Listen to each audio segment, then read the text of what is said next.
DCP Mheshimiwa Rigathi Gachagua Rotongi Gavana Mutuma kuwasalimia watu wetu wa Meru pahali popote walipo, hapa katika Imenti, pale Nyambene, pale Tigania, pale Tharaka, pale Nithi, pale Chuka, na watu wetu wote wa Meru pahali walipo katika Jamhuri ya Kenya, wale wanafanya biashara Mombasa, wale wanafanya biashara Nairobi, na jamii yetu ya nyumba yetu ya Wameru. Na mimi nashukuru sana niko nyumbani.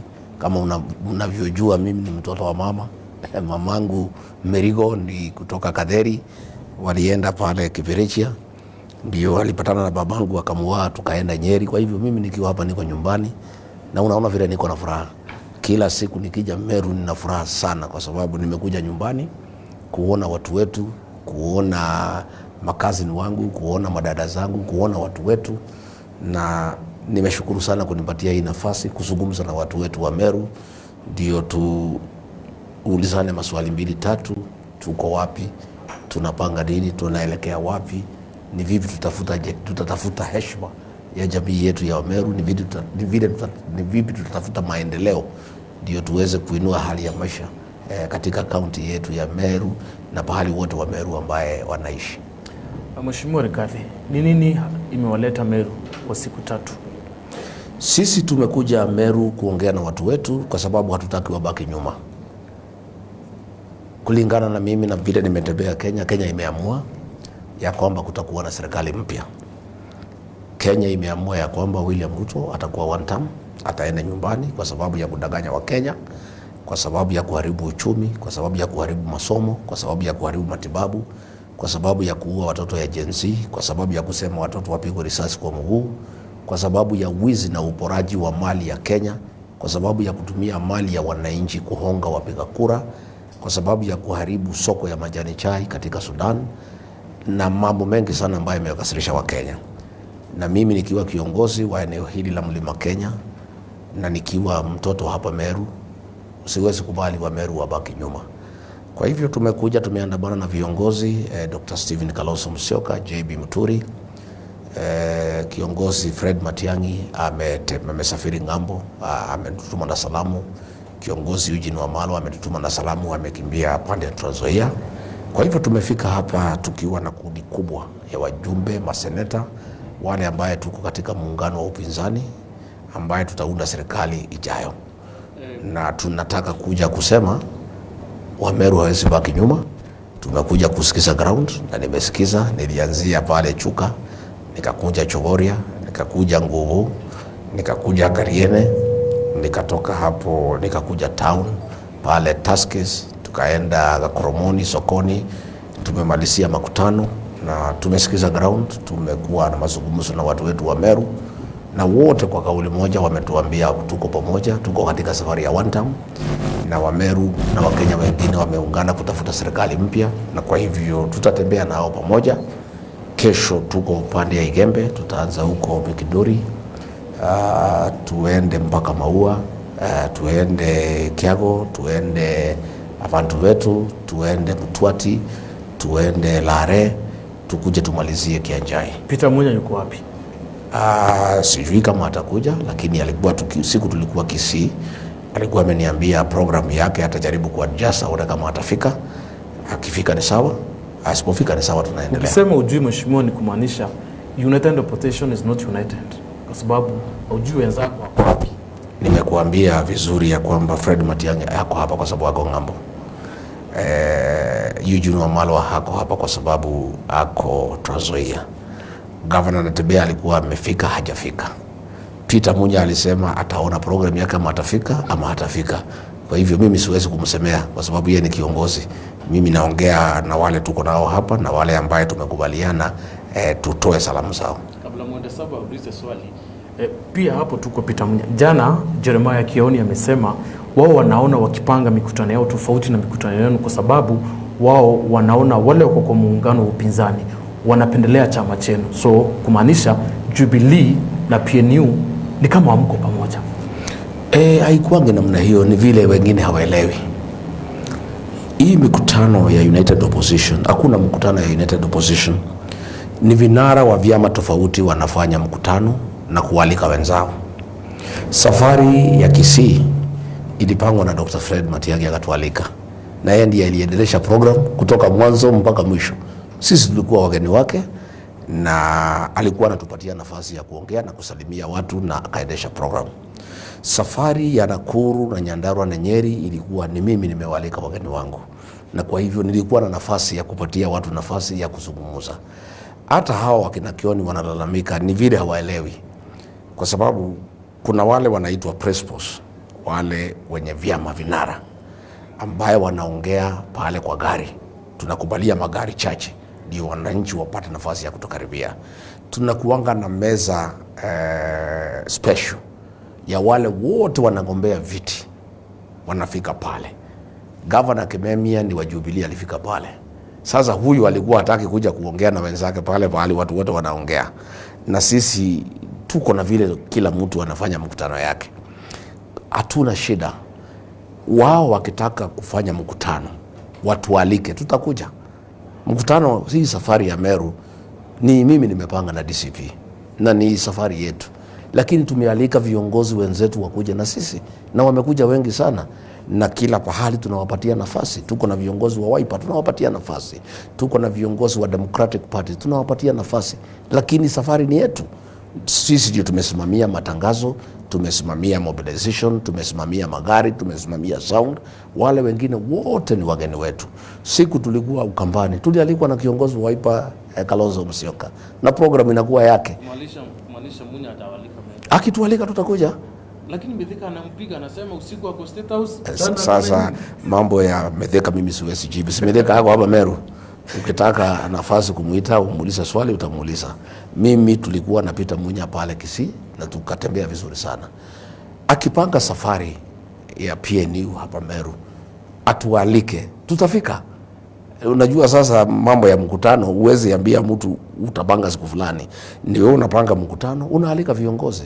Yeye kama atapanga safari atualike, tutafika na tutatembea na yeye pamoja, na mkutano itakuwa yake, ataendesha vile anataka. Mheshimiwa Rigathi, kwenye safari yako ya kuingia hapa Meru imekumbwa na matatizo kidogo, kama hapo Kadhita kulikuwa na miti imekatwa, barabara zikafungwa, ndio tukaona vijana wamechoma mataya kwenye barabara. Kwa nini safari za Mheshimiwa Rigathi Gachagua anajipata kwenye hali kama hii tatanishi, wakati kuna viongozi wengi sana kwenye nchi wanafanya mikutano kama hiyo ya upinzani, lakini ionekani wakilengwa sana kama Mheshimiwa Rigathi Gachagua? Kwanza hii maneno ya fujo na furugu ni jambo la aibu sana hapa Meru. Nilipokuwa hapa mwaka jana tulipangiwa vita pale Ngugu, tukapangiwa vita pale Mekindori, tukapangiwa vita pale Kiego na tukapangiwa vita pale Lare. Lakini vijana wa Meru wakasema wataki ujinga na wataki utoto. Wakanyorosha hao watu vibaya sana na wakawafukuza na mikutano yetu ikafaulu. Ni kweli mikutano yangu inapangiwa fujo kwa sababu hao watu wananiogopa sana. Ni mimi wanazuia nifike kwa sababu mimi naelewana na wananchi. Kama hapa Meru mimi napendwa kuliko vile mimi napendwa Nyeri. Wa Meru wananipenda sana. Wataki mimi nifike hapa, lakini hiyo ni kupoteza wakati. Huyu Deputy President Kindiki alipokuwa hapa Koromoni alitoa onyo na pia akatoa jana akiwa Kianjai ati tukuje hapa na tukuje na heshima, na tusipokuja na heshima tutanyoroshwa, ati tusipokuja na heshima tutaaibishwa. Na ndio hiyo mpango ilikuwa imepangwa leo. Ni hiyo Kindiki alisema ya kwamba tutazuiwa kuja hapa Meru kwa sababu wanajua watu wa Meru ni wafuasi wetu. Siku amekuwa kwa Koromoni amemaliza kuongea, ameambiwa hapa ni one time. Sasa yeye hakutaka tufike hapa Meru, lakini nimwambie yeye hana ushawishi wowote Meru kwa sababu yeye hakuchaguliwa na watu ya Meru. Yeye ni mfanyikazi wa William Ruto, ni mtu ya kuandikwa na ni mtu ya Yesa, na hana ushawishi yote hapa Meru. Mimi ndio mtoto wa Meru, sio yeye, na yeye hawezi kunipea masharti ati nitaongea vipi nikifika Meru, ati tusipige serikali. Anataka tukija hapa tuambie wa Meru SHA inafanya kazi, haifanyi. Anataka tukija hapa tuseme barabara zimejengwa, hazijajengwa. Anataka tukija hapa tusiambie wananchi Ruto alidanganya watu Nithi Bridge itajengwa within 6 months, haijajengwa. Ruto juzi amesema iko contractor, nimepitia hapo hakuna contractor. Sasa huyu Kindiki alikuwa hataki tuongee na wa Meru mambo ya ukweli. Anasema ati tunakosea serikali heshima, ati tunamkosea heshima kwa kuongea ukweli. Kama kuongea ukweli ndio kukosea Kindiki heshima, hatuna heshima na yeye, kwa sababu yeye ni mtu ya Ruto, ni mtu ya Yesa, ni mtu amefundishwa na Ruto uongo. Amekuwa hapo Kakoromoni, tumefika hapo sewage inanuka. Hakuongea hiyo maneno, kazi yake tu ni kutisha watu. Msikuja hapa, mkija hapa mkuja na heshima. Msipokuja na heshima mtanyoroshwa. Mimi nataka niseme hakuna mtu ataniambia mimi kama kiongozi vile nitaongea na Wameru, kwa sababu Wameru kwanza walichagua mimi, hawakuchagua yeye. Hakuna mtu alipigia kura, hakuwa kwa debe, picha yake haikuwa hapo, jina yake haikuwa hapo. Yeye ni mtu tu ameiba kiti ya mtu mwingine, ameibiwa na William Ruto. Yeye ni mfanyikazi wa William Ruto. Hana authority yoyote ya kuambia Rigiji, Rigathi Gachagua mtu alichaguliwa na Wameru ataongea na Wameru namna gani, kwa sababu hao Wameru bado nitoka kwa ofisi, ni watu wangu, na mimi nikifika hapa lazima niwaambie ukweli. Kwa hivyo hicho kitendo cha leo ni cha aibu sana, na ni makosa sana mtu ya kiwango ya naibu wa rais kushikana na governor. Pia ni mtu pia ya kupewa kiti ambaye hakupigania. Wote wawili, these two, yeah, they are fake people because hakuna mtu aliwachagua. Huyu governor wameshikana na huyu Kindiki, wamepanga vijana. Ati? Kwa ushahidi gani? Sasa siedi alitisha. Sasa ukitisha, alitisha jana, alitisha juzi. Sasa utasema ni nani? Yeye mwenyewe ndio kwenye kutisha. Ati tutanyoroshwa. Si alisema iko video zinaendelea. Na tumejua kwa sababu last time huyu mjumbe wa Imenti South alikuwa amepanga fujo. Leo hakupanga fujo. Kumekuwa na amani katika Gobo. Hatukupata any incident katika Gobo. Ni matumaini yangu hata wajumbe ya Tigania East, Buru Wamburi, huyu Keli wa Igembe Central, huyu kijana mdogo ya Igembe South, huyu Taitumu, I hope, na huyu Rendekire, I hope watakuwa waangwana, wakuwe watu wazima. Mambo ya fujo hawezi saidia William Ruto na hawezi saidia hawa. Na mimi nauliza huyu Kindiki, amekuwa Nyeri pahali mimi nimeishi, hakuna mtu amempiga mawe, hakuna mtu amemzuia. Rais mwenyewe amekuwa Udhaya, hakuna mtu amemuuliza. Huyu Kindiki ametembea kote katika mlima, hakuna mtu amemuuliza swali. Hata kama watu hawataki yeye, hata Ruto hawamtaki, wanamuangalia tu. Mimi nauliza hawa watu wa Ruto, hamwezi okoa Ruto na kumtafutia kura kwa kupanga fujo. Kufunga barabara in Meru is a waste of time. Hiyo barabara wamefunga, imefunguliwa na watu wa Meru na tumefika Meru. Kuambia watu wapige mawe, wapige akina mama na watoto ni ujinga na ni utoto. Na hakuna umaarufu William Ruto atapata kwa kupanga fujo. Na niwaambie hawa, kila siku wanapanga fujo ndio wanapoteza kura. Mimi nilipigwa pale kanisani ACK Udhaya Wetima Church na askari mpaka wale hawajashikwa. Ile support kidogo Ruto alikuwa naye katika mlima ilipotea siku hiyo kwa sababu ya kupanga fujo. Mimi nataka niambie Kindiki, niambie Mutuma huyu governor Bonoko ambaye hakuna mtu alimchagua, amechukua kiti ya Kawira Mwangaza ambaye ndiye alichaguliwa na watu ya Embu, walishikana na Kindiki na Ruto wakatoa Kawira, wakipitia MCAs, wakipitia senator. Nimwambie huyu governor, wewe governor umepewa kiti na ni kiti Bonoko, wacha kupanga fujo, wacha kusumbua Wameru, fanyia Wameru kazi. Mlisema Kawira Mwangaza ameshindwa na kazi, tangu mtoe Kawira mkaweka huyu Mutuma, kazi gani imefanyika Meru? Hakuna. Kwa hivyo mimi nasema, acha nimalize, wawache fujo. William Ruto, Kithure Kindiki, Governor Mutuma ambaye ni Bonoko, muache mambo ya fujo, muache kupiganisha watu, muache kutumia watoto wetu vibaya, wafunge barabara, ati wapigane, wapige wamama, wapige watoto. Na mimi nataka niseme nikiwa hapa, wafuasi wangu wameniambia kesho ile mtu yote atajaribu kupanga fujo katika Igembe atakipata, kwa sababu watu wamefika pahali wataki kujinga. Wanauliza Kindiki amekuwa hapa Kianjai, amefanya mkutano, hakuna mtu amemuuliza. Amekuwa hapa Kakoromoni, ameongea na watu wameenda. Mbona mnazuia Rigiji kuja kufanya mazungumzo na Wameru na yeye ni mtoto wa Meru? Naomba niulize hivi Mwenda, katika video zenye zinasambazwa katika mitandao, wale watu wanasemekana ndio wamefunga barabara, ndio bado wanaonekana wakifungua barabara. Nikisema hii ni script ama stage managed kufunga barabara. Hapana, tusiende hiyo barabara. Hiyo si mambo ya ukweli. Hakuna mtu anaweza kufunga barabara asipite. Hakuna mtu anaweza pata hiyo time ya kufunga barabara usipite. Tena nauliza askari walikuwa hapo ni wa serikali, mbona hawashiki hiyo watu? kama ni watu wetu kabisa, na unajua zini watu ya kushikwa kila siku. Askari wamesimama pale, watu wamefunga barabara, wameakisha moto, askari wanaangalia. Hawa askari ni wanani? Hawa askari ni wa Ruto na Kindiki. Kama kungekuwa ni grupu ingine imefunga barabara, saa hii wangekuwa kwa sel, wapelekwa kotini kesho. Lakini hao gunzi ni gunzi ya serikali, ni gunzi ya Kindiki na Mutuma, na ndio askari wanawasimamia wakifunga barabara. Utanieleza namna gani ndugu yangu Meru County iko na polisi ambaye wako kazi? Wakora wamefunga barabara for 3 hours, wameakisha moto, wameweka mawe, wamechukua paso, wamekata miti, wamefunga barabara masaa 3, na polisi wanakaa na hawezi kuwashika, hawezi kufungua. Alafu unakuja kuniambia ati ni watu wetu. Kama ni watu wetu, si wangekuwa wameshikwa asubuhi? Mheshimiwa, mlikuwa mmefanya kikao na Inspector General wa polisi Bwana Kanja. Sijui mlikubaliana vipi? Tulikubaliana vizuri sana na Kanja ya kwamba hakuna mtu atatiza mikutano yetu, na tuseme tukue fair to him and the police. Tangu tuongee na Kanja hakuna kitendo kimefanyika. Makanisa yamelindwa na mikutano yetu haijaingiliwa na mtu yeyote. Lakini polisi wametuambia hapa, Deputy President Kindiki ndiye aliambia polisi wakae kando, kwa sababu yako na ushawishi mkubwa kuliko Inspector General. Kwa sababu hadi tumeenda Nakuru, polisi wamefanya kazi yao. Tumeenda Nyandarua, polisi wamefanya kazi yao. Tumeenda Nyeri, polisi wamefanya kazi yao. Tumeenda Kisii, polisi wamefanya kazi yao. Kisii kulikuwa na wakora, polisi wamesaidiana na sisi kuwaondoa. Lakini hapa Meru, Deputy President ameambia polisi, hiyo vijana ni wangu, wako kazini, muachane na hao, wapambane na hii watu. Na ndio barabara ya kuingia Meru imefungwa masaa 3 na wakora na wahuni, polisi wakiangalia. Polisi wenyewe wanalalamika, wanasema hii ni kazi gani sasa tunafanyishwa? Ati sisi tunafanya kazi na wakora na wahuni, na kazi yetu ni kulinda amani, kazi yetu ni kushika wakora. Kwa sababu huyu Kindiki ameambia polisi, mkae kando, muache hii watu, wako kazi yangu, wapambane na hii watu.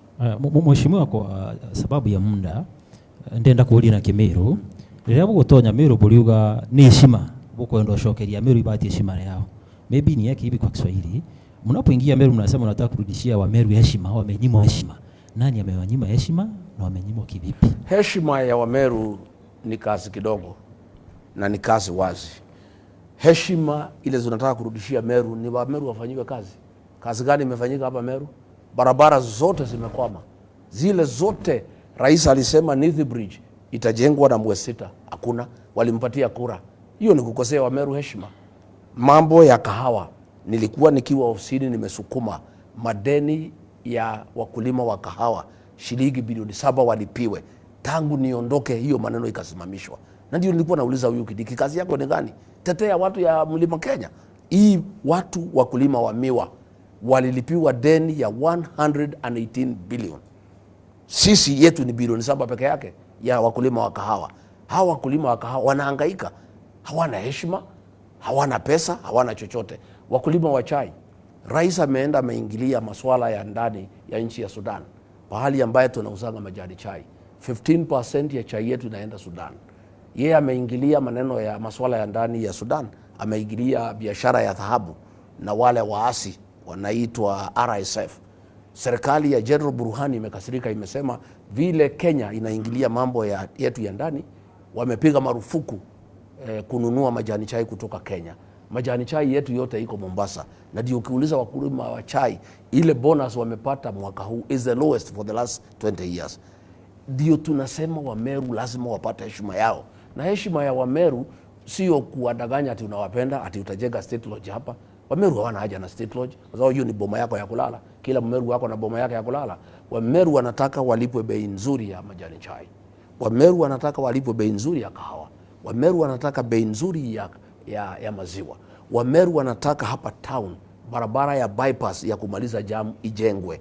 Wameru wanataka Nithi Bridge ijengwe. Wameru wanataka soko ya miraa wapate heshima yao. Sisi tunasema kurudishia Wameru heshima yao ni kuwainua kiuchumi, ni kuwasaidia kwa mazao, kwa maziwa, kwa majani chai, kwa kahawa, kwa miraa, kwa korosho, kwa avocado, kwa makadamia. Sisi tukifanya hiyo, na ndio sisi tunapanga, ndio itarudisha heshima ya Wameru. Wewe ukiwa naibu wa rais wakati huo, na Mithika Linturi akiwa waziri wa kilimo, ulipewa kazi ya miraa na hizo vitu zingine.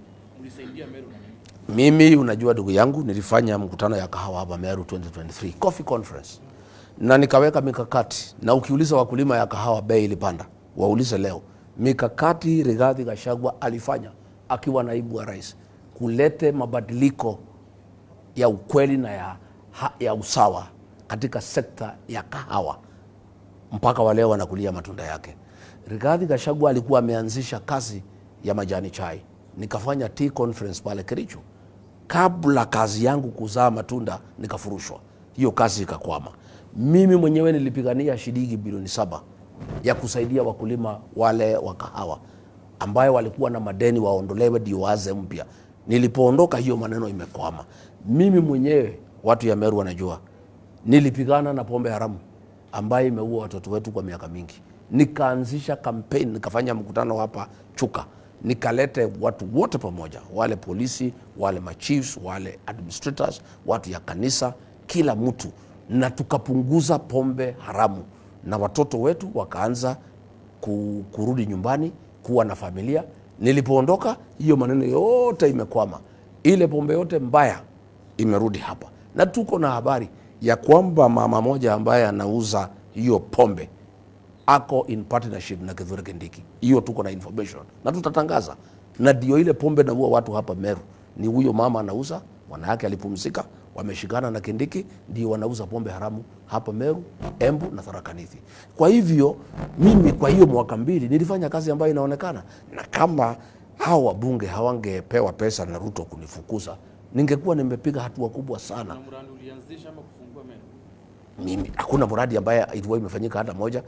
Mimi ile kitu nilikataa ni kutumwa na Ruto kwenda kufungua barabara ya uongo. Unajua yeye hapa Meru amefungua barabara moja, niko nayo hapa mara 4. Mimi hiyo maneno nilikataa. Alikuwa ananiambia enda fungua barabara, nikamwambia sitaki. Kwa sababu utaenda kufungua barabara namna gani ambaye haina budget? Angalia kama hii barabara ya inaitwa ya takupatia sahihi hapa. Niko naye kwa sababu mimi mambo nilikataa ni mambo ya kwenda kudanganya watu kwanza ya nyumbani. Hii Mikindori Miathene Road, Ruto ameanzisha mara 2 bado. Barabara ya 20 kilometers Kunene St Anne Mioponi Road amelaunch mara 3 bado. Hii barabara ya Kirindine Miathene Mikindori amelaunch mara 2 bado. Barabara ya Kamoja Kianjai Isiolo amelaunch mara 3 bado. Barabara ya Chakiriga Marimanti Katuga Ora Gate bado. Mambo hii ndio mimi nilikataa, kwa sababu alikuwa anasema weenda anzisha barabara huko Meru, waambie wa Meru within 6 months itaisha. Barabara haina budget, haina chochote. Hata juzi nimeona huyu Kindiki pale jana akiwa Kianjai anasema ati iko 43 billion ya kumaliza barabara za hapa Meru. Hiyo ni maneno ya uongo. Amezoea uongo kama mkubwa yake, na ndio maneno mimi nilikataa ya kuja hapa nyumbani pahali mamangu alizaliwa alitoka, nikuja nidanganye my brothers and sisters, niwaambie ati hii kazi itafanywa nikijua kwa ukweli hakuna pesa imewekwa ya kumaliza hizo barabara. Mheshimiwa, wengine tumeona viongozi hapa Meru wamekuwa wakikulaumu kwa sababu wanasema wakati ulikuwa naibu wa rais ulichangia sana wa Meru kuachishwa kazi katika nyanja tofauti tofauti katika serikali na ukiajiri watu wako. Pengine mambo ni ya ukweli. Jambo la pili, umekuwa ukinyorosha hao viongozi sana wakati tumekuja. Umewanyorosha sana kutoka MPs, senator, women rep. Pengine tu baadaye mwaka ujao wakwambia wanataka mfanye kazi pamoja. Itakuwa rahisi kweli na vile mmenyoroshana kwa kiwanja? Mimi hakuna Mumeru nimefuta kazi, lakini niliandika Wameru wale wanasemekana ni wangu. Mithika Linturi mimi nilitafuta kazi yake ya kilimo amefutwa. Kome, Japheth Kome nilitafuta kazi ya IG amefutwa. Mimi sikufuta Kome, mimi sikufuta Mithika Linturi. Tena nikuulize, hao wajumbe wa Meru waliniambia wameambiwa na Ruto wakinitoa maendeleo itakuja Meru. Tangu nitoke sasa ni mwaka 1.5. Barabara gani imekwisha? Wapi kumewekwa stima? Wapi Mumeru wameandikwa hata moja? In fact ni kufutwa wamefutwa. Hata isipokuwa nilitoa makucha huyu Chief Justice Martha Koome, Ruto alikuwa anataka kumtimua. Hao wabunge wanaongea uongo. Ile kitu hawataki kukubali ni kwamba walihongwa na William Ruto kututoa kazini. wakakula pesa, wakaweka tumbo zao mbele, wakaambiwa na Ruto, toeni huyu mtu akitoka Meru sasa barabara zitaisha, tutaweka maji, tutaweka stima. Ningetaka kuuliza hii wabunge yote 9 pamoja na yule nominated anaitwa Muthoni, tangu munitoe ni barabara gani hata moja imekamilika Meru? Ni project gani ya maji? Alisema atajenga damu 8 Meru. Ruto aliambia hii wabunge, mkitoa Rigiji nitajenga damu 8. Wapi damu moja imejengwa hapa Meru tangu nitoke? Mheshimiwa, kuna mjumbe mmoja alisema ya kwamba ulichukua hiyo miradi ukipeleka kwenu Nyeri. Mimi nauliza, tangu nitoke kwa nini haijatoka Nyeri iletwe hapa? Kama mimi ndio nilipeleka Nyeri, sasa nimetoka ni 1.5 years. Kwa nini hawajaenda hao wabunge na Ruto na walikuwa huko Nyeri pahali inaitwa Sagana State karibu na kwangu? Si waende wachukue walete hapa. Unajua hiyo ni kupotosha watu wa Meru. Na watu wa Meru ni watu werevu sana. Mimi mwenyewe nilikuwa hapa mambo ya kahawa. Hata mambo ya miraa nilikuwa nimeanzisha. Huyu akanifurusha kabla sijafanya chochote. So nataka kuambia hii wajumbe, waambie watu ya Meru, kama mlitoa Rigathi Gachagua ndio maendeleo ifanyike Meru. Kama Rigathi Gachagua ndio alikuwa ametatiza kazi ya Meru kufanyika, tangu watoke, onesheni wa Meru project moja ambaye imekamilika ama imeanzishwa. Isipokuwa ni uongo. Ruto alikuja hapa kwa Meru Dairy akaahidi 100 million. Tangu nitoke simuende mchukue hiyo milioni 1 mulete. Ile aliahidi 100 million hajalete. Mambo ya hii ya university yetu, University ya Mariene University College imekosa pesa. Nyinyi wajumbe mkiongozwa na senator, pesa ya kuinua hii university ya Mariene vile Rigiji alitoka, simuende mchukue mulete. Hii Igembe University College ambaye Ruto aliahidi watu, haijapatiwa pesa mpaka wa leo. Kama Rigiji alikuwa shida anazuia maendeleo ya Meru, simuende mulete. Tena niulize, watu wanauawa kama kuku katika boundary ya Igembe North na Isiolo. Mimi niliita Kindiki akiwa CS Interior na Japheth Kome. Nikamuuliza Kindiki, wewe ni jirani yetu hapa, umetoka hapa Tharaka. Mimi ni Mumeru hapa tukiwa na Kome. Wewe ni Mtharaka, sisi ni Wameru. Nikamuuliza, mimi naona kila siku huko Pokot. Naona kila siku huko Kerio Valley. Umepeleka matankas huko kusaidia watu ya huko wasiumizwe na majangiri. Kwa nini hapa nyumbani hujalete tankas kusaidia watu hapa kwa mpaka? Akaniambia nataka nisaidie rais kwanza kwa sababu ndiye aliniandika kazi. Nikamuuliza, basi ukimaliza kusaidia rais na watu yao, si ukuje usaidie hii watu ya nyumbani? Mpaka wa leo, last week iko deputy principal ameuawa hapa Isiolo, mtu ya hapo Igembe. Kindiki amekuwa hapa hajaongea hiyo maneno. Kama yeye anasema anachunga wa Meru, kwa nini hafanyi kazi vile alifanya Kerio Valley? Alienda kusaidia Marakwet, alienda kusaidia Tugen, alienda kusaidia Pokot. Wewe Kindiki, hao wa Igembe unawachukia kwa nini?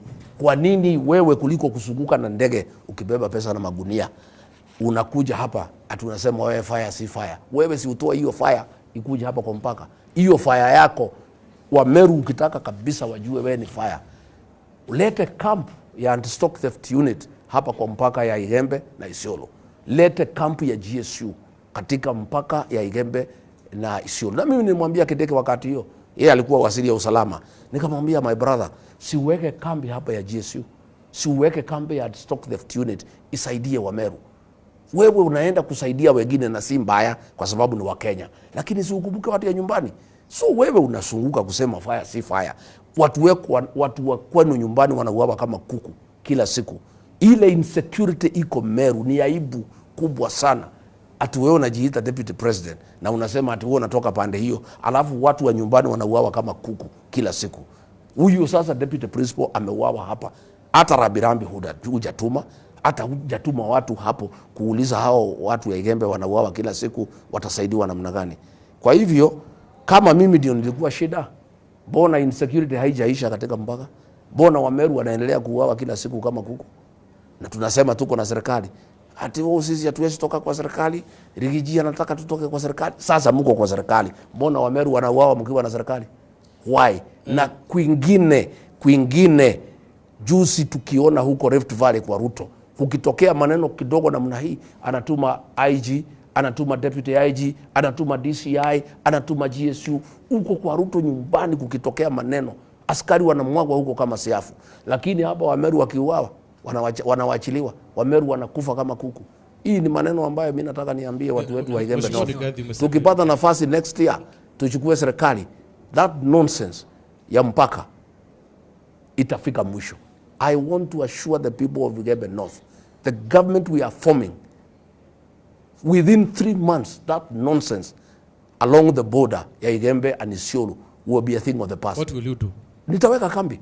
Nitaweka kambi hapo ya GSU, nitaweka kambi hapo ya stock theft unit, nitaweka askari ya kutosha, nitawapatia vifaa, nitawapatia vifaru. I'll give them every necessary equipment in terms of equipment and personnel to make sure ya kwamba watu ya Igembe hawatauawa tena na ng'ombe zao hazitaibiwa. Hiyo ni maneno mimi siwezi kubali. Mheshimiwa, wakati ulikuwa kwa ofisi ulikuwa naibu wa rais, yeye alikuwa waziri. Ina maana kwamba ulikuwa na mamlaka zaidi. Unajaribu kumaanisha kwamba ukiwa pale kidogo ungeweza kusukuma mambo zaidi kuliko waziri wako? Mimi hata singetakiwa kusukuma. Niliita Kindiki ni mtoto ya nyumbani na nikaita Kome. Sasa ni kazi gani nyingine ningefanya? Nikamwambia wewe Kindiki, wewe ni CS Interior, wewe ni Inspector General, mbona watu wetu wanauawa na mnakaa? Na nikauliza Kindiki specifically, mimi nakuona Shakahola kila siku huko Shakahola unashughulikia watu ya huko na ni mzuri. Mimi nakuona kila siku huko Baringo unashughulikia hiyo watu na ni mzuri. Na kuona kila siku huko Elgeyo Marakwet unashughulikia hiyo watu ni mzuri. Na kuona kila siku huko West Pokot na kuona unafanya kazi. Nikakuuliza hii watu ya nyumbani, why can't you do the same? Mimi si waziri, mimi nilimuita watu wakiwa wawili. Nikawaita nikamwambia nyinyi kujeni hapa. Sisi ni watu ya nyumbani. Wewe Kindiki ni mtoto hapa Tharaka, wewe Kome na mimi sisi ni Imenti. Kwa nini watu wetu wanaumia na tuko kwa serikali? Akanipeleka namna hii mpaka nikatoka. Lakini mimi I want to challenge him today nikiwa hapa Meru. Wewe Kindiki, if you are saying you are in government and you can assist the people of Meru, I want to challenge you in the next 2 weeks, kama wewe ni mwanaume kamili, talk to Ruto, weka kambi ya GSU, weka kambi ya stock theft unit kwa mpaka ya Igembe North na Isiolo, so that our people do not die again. Lakini mimi najua hawezi. Ruto hawezi mkubalia. Ruto anatuchukia na anafurahi watu wetu wakiuawa. Kwa hivyo mimi nataka niambie watu ya Igembe North, I'll be there tomorrow. I want to give you a firm commitment tonight ya kwamba sisi tukiunda serikali next year na tutaunda, that thing along that border will be a thing of the past. I'll deal with it personally na itafanyika tena. Kulingana na katiba, wewe huwezi kuombea kiti cha urais kwa sababu ulifukuzwa na bunge. Nani amekwambia? Sasa nani alikwambia? Katiba gani umesoma? Wewe soma katiba section 75, article 75, alafu usome 99. Inasema aje? Ukishasoma 75 inasema chapter 6 inasema aje? Chapter 6 inasema kama uko na matatizo ya chapter 6 utakiwi uombee kiti. Lakini 99 inasema mpaka you exhaust all the remedies available in law, you cannot be barred from holding office. Lazima niende High Court, niende Court of Appeal, niende Supreme Court. As long as this matter is before court, Rigathi Gachagua atakuwa kwa debe. Na I want to give you an example. Kuna mtu anaitwa Beluke, alifungwa 74 years jela. Mimi hakuna mtu amenifunga, niko nyumbani. No, nakwambia it's the same thing.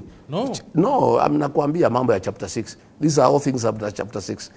99 inasema of all the issues in chapter 6, article 99, as long as you have not exhausted the mechanisms, the remedies available in law, you cannot be stopped from holding public office. So mimi nitakuwa kwa debe. Mheshimiwa Chief Justice, na nimemwambia hata Mama Kawira asijali, atakuwa kwa debe. It's no problem. She should not worry. Are you the one who is clearing them? No, mimi nasema ni sheria, sio mimi. Mheshimiwa, I'm just saying the law. The other day Chief Justice alisema impeached is impeached. Alisemea wapi? Don't read unajua nyinyi kuna vitu naandikwa kila siku. Mimi naonanga watu wamesema Rigiji amesema hii, goja video. Ulimuona kwa video akisema nini? The Chief Justice cannot pronounce herself outside the court. Judges pronounce themselves in a court of law when they have a matter before them. Lakini Photoshop ya mtu kuwekelewa maneno. Mimi kila siku wananiwekelea ka caption, nimesema hii. Mimi nasemanga if you want to know kama nimesema kitu ulize video. Kwa hivyo mheshimiwa unasema you'll be a presidential candidate. Nimesema nitakuwa kwa debe. I've said so. Next year? Yes, next year. Yes. Na mheshimiwa, na kuomba kura yako. Naangalia Wakenya hapa kwenye mitandao wanasema uliza mheshimiwa Rigiji hivi, kuna ile budget ya Ikulu ilikuwa around 8.5 billion.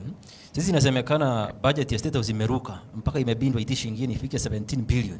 Yes. Wakenya wangetaka kujua kama kiongozi wa taifa ama wa kitaifa, kauli yako ni ipi? Wanaangalia kwenye mitandao wanasema uliza Rigiji. Maoni yake ni yapi kuhusu budget ya State House kuruka from 8 billion to 17 billion? Sasa budget ya Uhuru ilikuwa 4.5 billion. Na aliendesha nchi nzuri. Kwa sababu Uhuru hakutumia Ikulu kama pahali ya kuhonga watu. Ruto ameiongeza from 4.5 ikafika 8.5. Kwa sababu tunaelekea uchaguzi ameweka times 2 is 17 billion. Hii pesa ni ya kuhonga watu. Juzi walimu walikuwa huko. Kila mtu akapatiwa shilingi 10,000 wa kule. Saa hii wanalia wataenda mgomo kwa sababu SHA haifanyi kazi. Watu ya Meru walikuwa huko. Wakapewa kila mtu shilingi 5,000. Watu ya Kiambu walikuwa huko wakapewa kila mtu shilingi 10,000. Makasiriko ya watu ya Kenya wale wenye payslip ndio wanatoa hii kodi.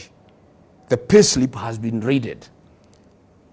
Wanakuwa tax almost 42% of their salary. Hii pesa yote Ruto anachukua ya kuhonga wa Kenya. Ndio hii pesa Kindiki anatembea naye na magunia. Atakuwaka na ndege mbili, moja imebeba pesa, ingine ndio anatumia. Hii pesa yote ni ya wizi. Saa hiyo watoto wa shule hawaendi, hakuna capitation. Kenyatta National Hospital wale wagonjwa wameenda pale hawakufi kwa sababu ya ugonjwa iliwapeleka, kwa sababu ya kukosa chakula.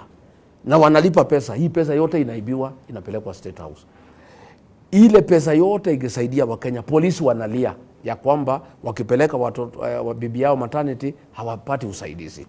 Wakenya wote wametoshwa pesa na hii pesa ndio Ruto amechukua amepeleka State House. State House ni crime scene. Kazi yake ni kuhonga watu. Kama hii wajumbe wa Meru nimehesabu, tangu tuchaguliwe wameenda huko mara 11. Na hakuna kitu wanaulizanga Ruto. Wanaongea, hata wanachoka, wanataka amalize, awachote waende nyumbani. Ndio hii pesa hii 17 billion ni ya kuhonga watu wakiwemo wajumbe wa Meru. Hata jana Kadhuri Murungi na gavana walikuwa huko, wakapewa kila mtu milioni 2 ya kuja kukoroga mikutano yetu. Unasikia? Hii pesa 17 billion ni pesa ya wizi. Ni pesa imeibiwa kwa Wakenya, wale wamelipa kodi. Na ni pesa ambayo William Ruto anatumia kuhonga Wakenya wamrudishe kwa ushukani. Ni kama ile infrastructure bond wamepitishwa jana na bunge. Wabunge wamepewa pesa ya 5 trillion ambaye haitakuwa na parliamentary approval. Haina approval, haina oversight. Auditor General hawezi auliza swali. Hii pesa 5 trillion inasemekana ni ya infrastructure bond. Ni pesa ambaye mali ya Wakenya itauzwa, ikiweko Safaricom, ikiweko Kenya Pipeline. Hii ni pesa Ruto anataka kutumia kuhonga Wakenya wamrudishe kwa kiti. Na ndio sisi tunapinga. Na ndio hii wabunge walipitisha kwa sababu walihongwa. Na hii 17 billion hii, kwanza wabunge wa Meru, they are the most notorious kwa kuchukua hongo kwa Ruto. Na wameenda huko, hiyo mara yote wameenda. Na kuna kitu wanatoka naye. Wanaenda huko, wanakula, wanakujwa, kila mtu pesa wanaenda. MCAs wanakuja, kila mtu wanaenda. Leo MCAs ya Kitui 40 walikuwa wameitwa, kila mtu 100,000 wanaenda. State House is a crime scene. Ni pahali ya hongo. Nimesikia Ruto akilalamika ati polisi ati wanachukua hongo. Yeye ndiye amewaonesha. Ruto ndiye amefundisha kila mtu kuchukua hongo. Tuko na ushahidi wowote? Sasa hii watu ya Meru wanapewa ni ya nini? Juzi wametoka hapa. Umeona wakipewa? Wanasema hata juzi ameita watu pale Sagana State Lodge. Kila mtu 5,000, watu 18,000. Hiyo ni 90 million. Ya kuhonga watu, unapatia watu pesa ya nini? Ni kazi gani wamekufanyia? Hawajaenda kuchuna majani chai kwa shamba yako, hawajaenda kuchuna kahawa kwa shamba yako, hawajafanya kibarua kwa shamba yako, watu wanakuja, wanakula, unawapatia pesa. Wewe wale wanakuja kwako unawapatia nini? Mimi sipeani pesa. Labda waniletee mimi. Mimi sitoi pesa, mimi sina pesa. Mimi sijaiba pesa ya mtu, sijaiba pesa ya Kenyatta National Hospital, sijaiba pesa ya SHA. Mimi hata sina mshahara. Mimi ndiko na pesa yangu kidogo ya kukula. Watu wakija kwangu wa Meru wanakuja na mandizi, wanakuja na mbuzi. Kwa sababu kwa kiongozi unaleta, sio kwenda kuchukua. Lakini Ruto amebadilisha Ikulu, imekuwa crime scene. Mambo ya bribery. Hata zamani polisi wakichukua pesa walikuwa na ficha kidogo. Huyu afichi, anapeana hadharani. Na amefundisha huyu Kindiki mambo ya bribery. Nikubali mheshimiwa, nikuulize swali. Umetuambia wakati wa Uhuru serikali ilikuwa sawa. Wewe mkiwa na Rais William Ruto, mlizunguka Kenya nzima mkisema Uhuru ndiye ameharibu uchumi wa Kenya na anafaa kwenda na rafiki yake marehemu Raila Odinga. Sasa Uhuru ndiye amekuwa mzuri sahi? No, tunasema in comparison. Unajua lazima tufanye comparison. Sisi tulikuwa tunaona Uhuru ameharibu. Na kwa sababu Kibaki alikuwa amefanya vizuri zaidi. Sasa tukalinganisha ya Kibaki na Uhuru, tukaona kama Uhuru amelemewa. Tukaona tumbadilishe, tuweke Ruto. Hiyo ndio makosa tulifanya. Na tunaomba msamaha. Kwa sababu mtu alikuja na Biblia na uongo mingi na ulimi mtamu. Akatuambia atatuweka pesa kwa mfuko. Kufika ile kidogo ilikuwa kwa mfuko akatoa through taxation. Akasema bottom up, akasema mtu ya bodaboda atasaidiwa anunue Sienta. Mtu ya Sienta asaidiwe anunue Nissan. Mtu ya Nissan asaidiwe anunue bus. Ati ile hoka ile mtu ya kuuza rejareja atasaidiwa akuwe na kiosk. Ati mtu ya kiosk atasaidiwa akuwe na duka. Ati mtu ya duka atasaidiwa akuwe na mini supermarket. Ya mini supermarket atasaidiwa akuwe na supermarket. Sasa hii watu yote tulidanganywa. Hakuna mtu wako na chochote. Watu ya bodaboda hata bodaboda imepanda, spares imepanda. Wameenda hasara kuliko vile walikuwa. Watu ya duka ushuru umepanda. Hii mtu alitudanganya sisi yote na sisi tunaomba msamaha kwa Wakenya. Lakini tunasema kufanya makosa si mbaya. Ungekuwa kwa serikali sasa kama naibu wa rais, ungekuwa unaongea maneno unaongea na mbona huko ongea wakati ukiwa naibu wa rais? Wewe labda unasahau historia. Niliongea nikiwa ndani. Mimi nilipinga finance bill. Nikasema hii ni mbaya nikiwa ndani. Siku Ruto ameua Gen Z, amewateka nyara, nikiwa deputy president nimeita press conference Mombasa, nimemwambia this is wrong. Mimi nilikosoa Ruto nikiwa ndani ya serikali na ndiye alinitoa kwa sababu nilikuwa nampinga nikiwa ndani. Mimi nilikataa watu wabomolewe Nairobi River, akanitoa. Mimi nilikataa watu wafukuzwe Wakulima Market, akanifukuza kwa sababu ya hiyo. Ukiangalia charges niliwekewa Senate ni kwamba nilikataa ubomoaji, ni kwamba nilikataa watu wafukuzwe Marigiti, ni kwamba nilipinga finance bill. Mimi sijaanza kupinga kama niko nje.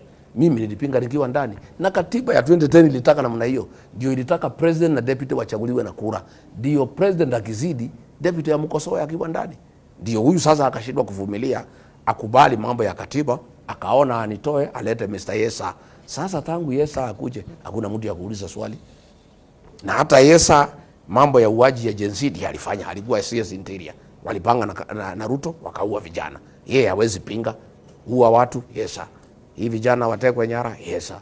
Watu wabomolewe, Yesa. Mimi hiyo maneno nilikataa. Ni ujinga. Ati unaambiwa kila kitu ufanye, utumie akili, unaambia ati kwa sababu ni president kila kitu Yesa, Yesa, Yesa. Mimi siwezani na hiyo ujinga. Na ndio mimi nilitoka na niko na furaha. I am a happy man. Mimi sasa naongea vile mimi nataka, napinga vile mimi nataka. Na mimi naongoza wa Kenya kufukuza yeye na tutamfukuza. Mheshimiwa, pengine kuna mtazamaji anasema unaongea na hasira. Pengine uko na hasira. Jambo la pili, kuna mtu anauliza ni nini ya Meru iko katika hii serikali unasema unataka kuunda. Na la mwisho unaulizwa kwa nini unataka Munya akuwe kwa kampeni na mko na ambaye mmemwondoa kama mgombea gavana hapa Meru. Kwanza mimi sina hasira hata kidogo. Wakenya ndio wako na hasira. Wale ambayo watoto yao walitekwa nyara wako na hasira. Wale watoto yao waliuawa Gen Z wako na hasira. Wale ambaye wamepata bonus ya majani chai kwa sababu ya Ruto kuharibu wako na hasira. Wale ambaye mali yao ibomomolewa usiku huko Roysambu wa Meru wa Mera wako na hasira. Wakenya ndio wako na hasira. Mimi naongea tu vile sura yangu inakaa na wazoee tu mimi nakawaga namna hiyo. Sina hasira na mtu yeyote. Mimi niko na furaha kwanza nikiwa nyumbani. Namba tu kwa mambo kasirika sana. Sikasiriki, mimi nasema ile shida mimi niko naye ni kwamba nili mislead watu wetu kuchagua huyu mtu. So mimi naona haya sana nikiwa hapa Meru kwa sababu hiyo nimsungusha hapa nikimpigia debe. Kwa hivyo niko na aibu nikiwa Meru, nikiwa Nyeri, nikiwa Embu, nikiwa Tharaka. Mimi niko na aibu, naona aibu kwa sababu nilikuja hapa nikasema huyu ni mtu mzuri. Amegeuka kila mtu, ameharibu uchumi, ameharibu masomo, ameharibu kila kitu. Mimi sisemi ati nataka Linturi, sitaki Munya. Wameru ndio wataamua. Sikura itapigwa. Hakuna kiti ya mtu. Kama Munya atakuwa kwa debe, Linturi atakuwa kwa debe, kama Kawira atakuwa kwa debe, si watamanyana. Alafu Wameru wataamua. Na wote wako kwa mlengo wa hakuna shida, hata wakiwa kwa mlengo lazima wapiganie. Kwani hii kwa mlengo hakuna mashindano ndani iko. Mimi hapa Meru katika ward zote 45 DCP itasimamisha watu. Katika constituency yetu 9 tutasimamisha watu na DCP. Kiti ya senator tutasimamisha mtu na DCP. Kiti ya women rep tutasimamisha. Governor tutasimamisha. PNU ya Munya wako huru pia wasimamishe viti.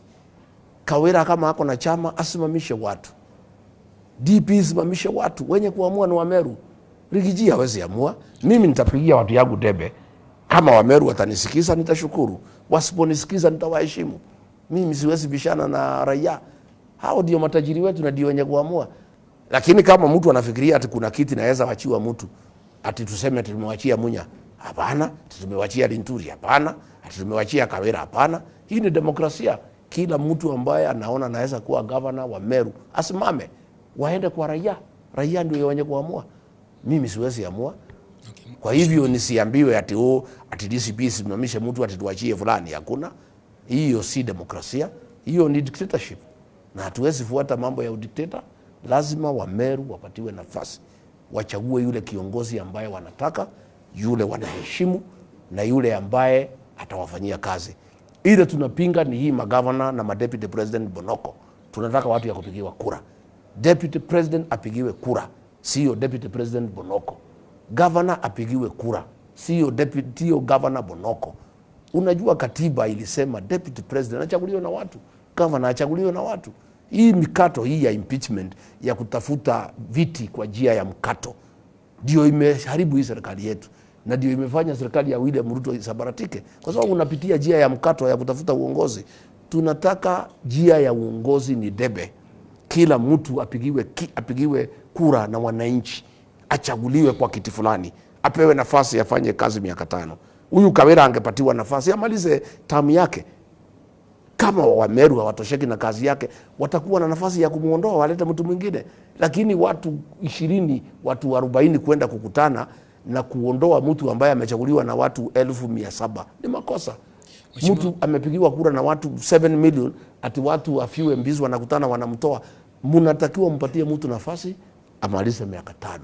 Raia wenyewe warudi waseme huyu hajafanya vile tunataka, watu tumemuondoa, tulete mwingine. Hiyo ndio demokrasia. Mheshimiwa anasema kwamba utaongoza wa Kenya kumfurusha Rais William Ruto. Tunaona katika eneo unalotoka Mlima Kenya, ambapo kidogo tumeona ukiongoza kama kingpin, ukitaja mambo kama haya kuongoza wakazi hapa. Umepoteza kama upinzani umepoteza katika baadhi ya by election ambazo tumekuwa nazo. Na wapinzani wenu wanasema kwamba hamna mpango mbali na kusema William Ruto. Ni mikakati gani ulionayo itakayokuwezesha wewe? Sisi mpango wetu ni ya kuondoa William Ruto. William Ruto hapana MCA. Hatushughuliki na mambo ya MCA. Sisi tuko kazini. Shida ya Kenya ni William Ruto. The problem of this country ni William Ruto. Shida ya Mlima Kenya ni William Ruto. We are focused kutoa William Ruto. Mimi mambo ya by election ya MCA sishughuliki na sina haja. Yetu ni kumtoa William Ruto. Number 2, niseme hii maneno ya by election huwezi itumia kujua umaarufu wa rais. Kwa sababu by election unaenda unaweka pesa hapo, unaweka askari kama Bere North. Pesa ilimwagwa karibu 900 million. Alafu askari wameletwa kutisha watu wasipige kura. Ile inaitwa voter suppression. Lakini uchaguzi mkuu hakuna mtu wako na ushawishi ya kupeana pesa kiasi hiyo. Uchaguzi mkuu uweze pata askari ya kutosha kushawishi watu. Na niseme hapo Bere North, kwa sababu saa nyingine watu wajui historia. Katika siasa ya Mlima Kenya tuko na constituencies 68. Tuko na constituencies 2 ndani ya mlima, Bere North and Bere South, ambayo wanapiganga kura tofauti na watu wengine. Watu ya Bere North and South, kura ya rais wanapiga vile mlima inapiga. Lakini ya governor, ya senator, women rep, MP, MCA wanapiga na mambo ya clans na mambo sao hapo ya ndani. Ukiangalia mwaka wa 2002, hakuna mtu alitaka kusikia Moi na KANU. Watu wote walikuwa knock wakichagua Mwai Kibaki. Watu ya Bere North walikuwa naitwa Chicago. walimchagua Mwai Kibaki na NARC kama president, wakaungana na mlima wote 98% wakapatia Mwai Kibaki. Kiti ya MP wakapatia Justin Muturi na KANU, na hakuna mtu alitaka kusikia KANU. That is better for you. The following year 2027 wakarudia wakachagua Mwai Kibaki na PNU, wakafurusha Justin Muturi na PNU, wakamfukuza, wakaweka Lene Kivuti na Safina. The following year 2013 wakachagua Uhuru Kenyatta na TNA, wakachagua Jagagwa na Bas. 2022 wakachagua William Ruto president na UDA, lakini MP wakachagua Roko na DP. That is very north for you and very south, and it is like that. What is important ni ya kwamba watu ya Mbeere North and South, kura ya rais watapiga vile Wameru wanapiga, watapiga vile Waembu wanapiga, watapiga vile Nyeri inapiga, watapiga vile Nakuru inapiga. That is my comfort and I understand those dynamics. That unaona mimi mambo hiyo sishughuliki, huku niona kwa hiyo by election. Focus yangu, focus ya Kalonzo, focus ya Matiang'i, focus ya Muturi, focus ya Martha Karua, focus ya Eugene Wamalwa, focus ya George Natembeya ni kumuondoa Ruto. Mambo ya MCA, MP nini, hapo tumetoka. Mheshimiwa, ulikuwa by election ya MP, ulienda mpaka door to door campaign. Yes. Sasa mbona unasema huko? No, nimesema tumetoka hapo sasa. Unajua politics is dynamic. You make decisions as you go on. Sisi tumeona polisi wanatumwa, wanazuia watu kupiga kura. Watu wanahongwa kwa laini. Tukaona we should not waste our time. Let us concentrate on what is important for this country. Ile kitu ambayo itaokoa nchi hii ni kumuondoa William Ruto. Tunataka tukae hapo. Na sasa tumewacha maneno mengine yote, sisi tumelenga what is important na tuko hapo. Mheshimiwa, kwenye chama cha ODM kumeondokea kuwa na mgawanyiko. Kuna kundi ambalo linaongozwa na Sifuna la Linda Nchi na kuna kundi la pili ambalo liko na Mheshimiwa Oburu Odinga. Sifuna ameondokea kupendwa sana na vijana hapa nchini. Amefanya mikutano kadhaa. Na leo nikipita hapa town katikati wangetaka kujua, je, kuna uwezekano wa Mheshimiwa Liginji na upinzani wa pande hii kushirikiana na kundi ambalo linaongozwa na Edwin Sifuna ambaye ni senator wa Nairobi? Wacha nikwambie ndugu yangu. William Ruto alifikiria ni mtu mjanja sana. Akaguza mlima, na nilikuwa nimemwambia asiguze mlima. Akachokora mlima, akasaliti mlima, akatesa mlima, akaangaisha mlima, akitegemea ODM na Raila Odinga. Na alikuwa na maringo sana na majivuno. Anasema mimi sihitaji mlima, sina haja na hii mlima, mimi niko na Raila Odinga. Raila alikuwa na 6.9 million, mimi nilikuwa na 7.2. I don't need Rigiji, I don't need watu ya Meru, mimi sihitaji Waembu, sihitaji Wakikuyu wakwende. Mungu ni nani? Hapo ndio tuko. Mzee wetu Raila amepumzika. ODM imesabaratika. Wale watu walikuwa wametegemea hakuna. Hii ODM igawanyika mara 3, mara 4. Joho amechukua ODM moja iko Mombasa. Oparanya amechukua ODM mwingine iko Western. Ruto amebaki na ODM ile badia ya Wanga, Junet na Oburu. ODM ile ya Raila ile genuine iko na Babu Owino na Sifuna, na ni watu ya one term. Hawa wanapinga Ruto. Watu wote wa one term sisi ni watu wa moja. Hawa vijana akina Sifuna akina Babu tuko pamoja. Sio lazima ati tushinde tukipiga picha tukicheka. What is important, sisi nasema one term, Sifuna anasema one term. I believe I know somewhere along the way tutaketi pamoja tumalize hii kazi iko mbele yetu. Na ni kazi rahisi. Mambo ya ODM imesabaratika, iko ODM Bonoko ile ya mzee Oburu, Gladys Wanga na Junet Mohamed na Baye Ruto amenunua na iko kama 25%. The rest of ODM ile yenyewe, the original ODM ya Raila Odinga iko na Sifuna na Babu Owino. Huyu Joho anataka kuanzisha chama ya Pwani. Huyu Oparanya anataka kuanzisha chama ya Western. Mambo ya ODM imesambaratika. UDA saide alinifukuza tukaondoka na mlima. UDA hakuna, imeisha. Huyu William Ruto kwa mapenzi ya Mwenyezi Mungu tutamshinda na 70%. Na tuko na hakika tutamuondoa na 70%. Rais William Ruto anasema wewe na kikosi chako hamuna agenda, hamuna hata mgombea wa urais. So nani anaenda kushindana na Ruto? One anasema sisi hatuna agenda, yeye ndiye yako na agenda. Agenda yake ile ametimiza na kila Wakenya wanajua ni kuteka vijana nyara na kuwaua. Ile kazi ingine amefanya inajulikana ni kusema watoto wapigwe risasi kwa mguu. Kazi ingine rais amefanya ni kuharibu masomo ya bure ya primary school tulipewa na Mwai Kibaki. Kazi ingine amefanya ni kuharibu Linda Mama tulipewa na Uhuru Kenyatta. Kazi ingine amefanya, hiyo ndio agenda yake. Sisi hatuko kwa hiyo agenda. Agenda yetu tunasema tunataka kurudisha Kenya pahali Mwai Kibaki alituachia. Na ndio hiyo iwezekane, lazima Ruto kwanza aondoke. Hiyo is the most important.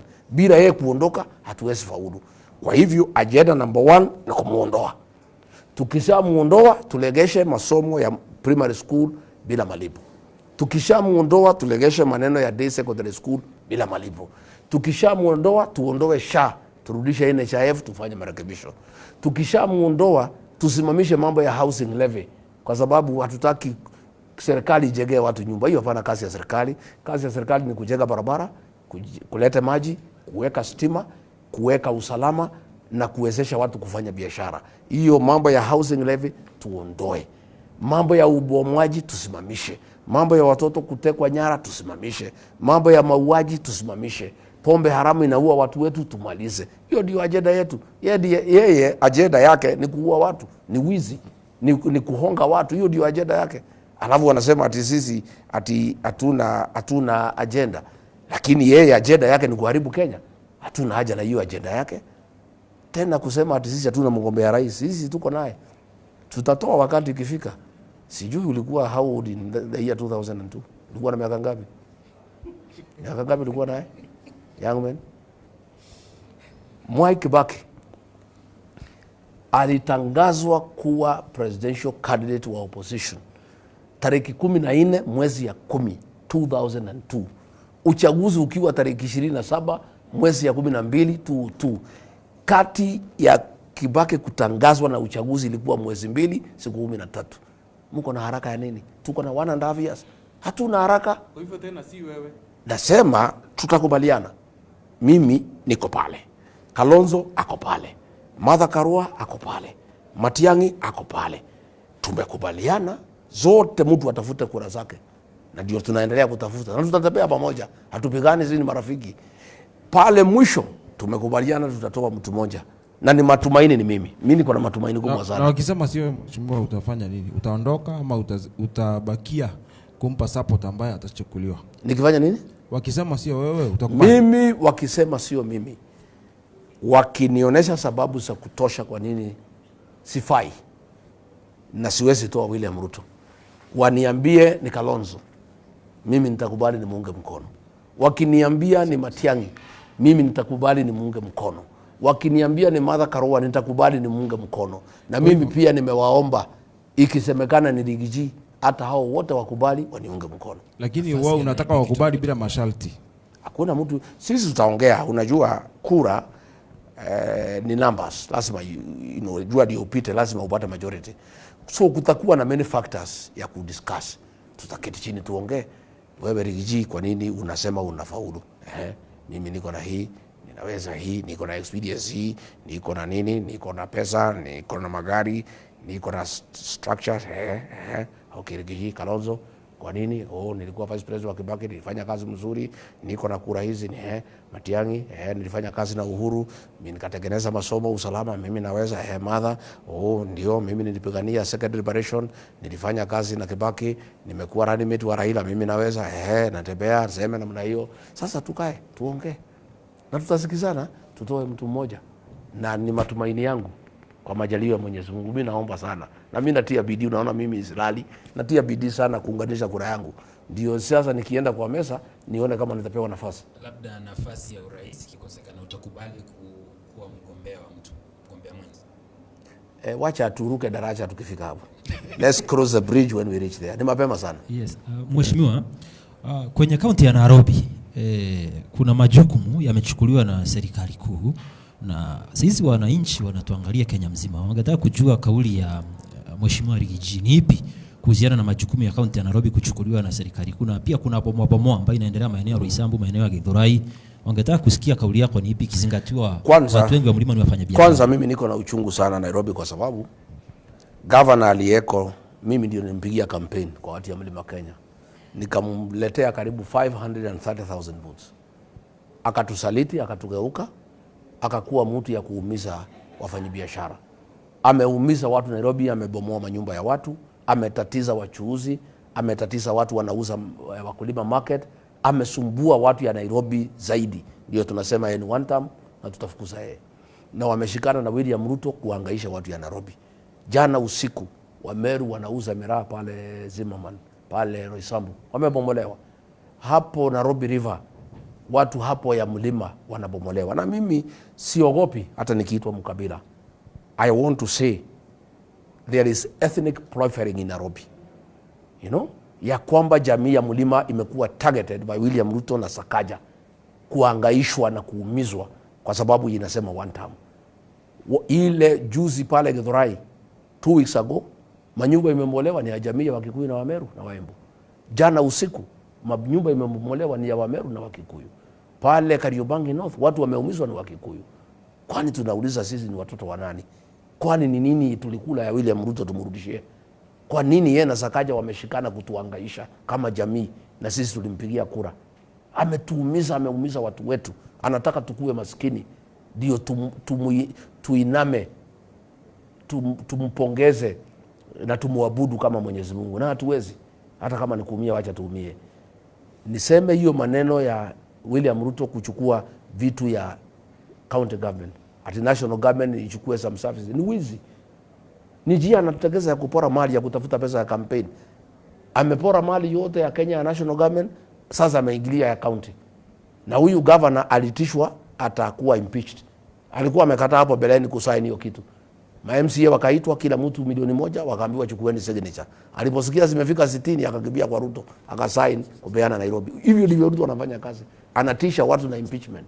Hiyo maneno ya national government kuchukua county government ya Nairobi ni mambo ya wizi na ni mambo ya kutafuta pesa ya kampeni.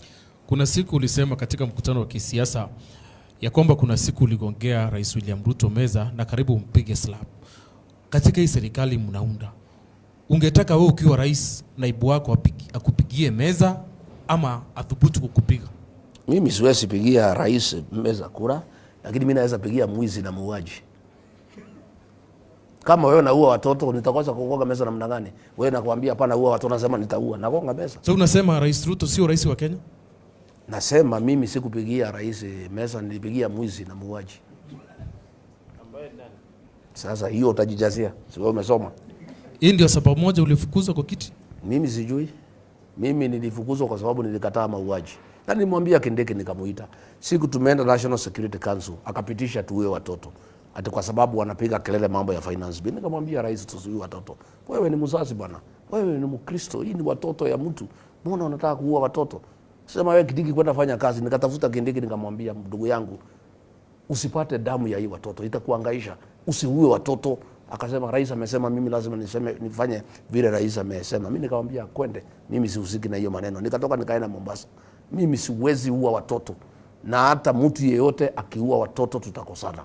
Mtu yeyote akipora mali ya Kenya tutakosana. Mimi tulikosana na William Ruto kwa kuua watoto na kwa kuhangaisha watu wetu na kuharibu biashara na kupora Kenya na kufirishisha watu wa Kenya na kuharibu kila kitu. Lazima tukikosana. Inasemekana ukiwa ndio unitumia vibaya chakula cha msaada. Ni kweli? Hiyo ni mambo ya ujinga na upuzi na mambo ya Kindiki. Kindiki alikuwa CS Interior. Kama angetaka kuchukua file yangu na ningemwambia personal number yangu ni 611592. Niliandikwa 1989, 16 January 1989. Hiyo barua alitengeneza fake ni ya mwaka wa 1997. 1997 nilikuwa DO Kakamega. Barua inasema ati mimi niko DO Laikipia. Mwaka wa 2001 tulikuwa na William Ruto na Uhuru Kenyatta nikiwa kazini. Sasa utakuwa ulifutwa 1997 na 2001 huko kazini. Si watu watumia akili. Unaona mtu ni profesa lakini kwa sababu ya kukaa na akina Faruka akili yake imeteremuka imekuwa kama ya Faruka. Hata kama unataka kufanya forgery ya barua, si utumie akili kidogo.